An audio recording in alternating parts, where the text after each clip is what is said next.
I got this message a couple days ago about somebody looking to improve their ankle mobility after having a previous pretty severe ankle sprain in the past.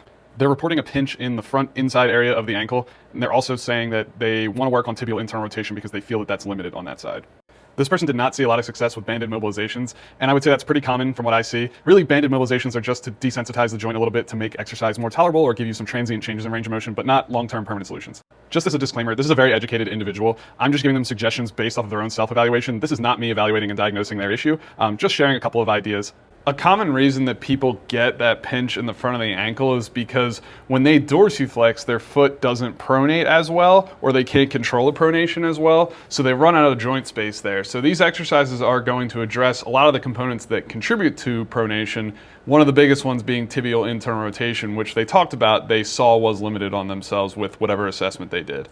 I'm putting the most important exercise first here, in my opinion, and these are just going to be loaded calf raises up to the point of discomfort in more of an inverted and everted forefoot position with each one. So this is just going to build a ton of strength and capacity at the end ranges of most of the joints of the ankle.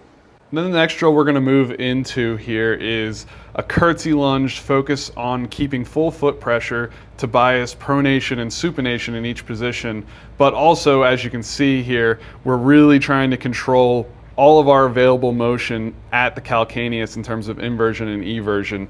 The biggest cue here is to keep that full foot pressure, but also to feel like you're pulling from the ankle to get you to move versus just pushing off that other leg. You could progress this by adding weight or increasing the range of motion, but a closed chain exercise like this is just going to have a lot more carryover to your mobility versus some open chain movements. And then in this last one, I'm using an incline board on the outside edge of my heel to bias me more into calcaneal eversion so that when I lunge forward, my foot can pronate a little bit more.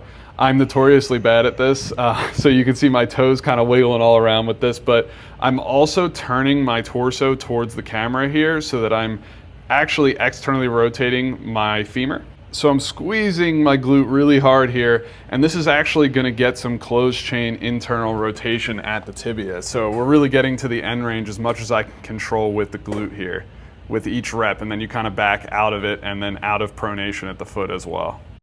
So I would try these exercises through whatever range of motion you have that doesn't give you that pinch, and just try to progress that over time. There's a lot more nuance in the caption if you want to go read it, talk a little bit more in depth about some of those things. But in general, if you want to work with me or you're having any similar type of injury or any injury in general, reach out to me in the DMs if you want to work one-on-one, and I'll see you in the next one.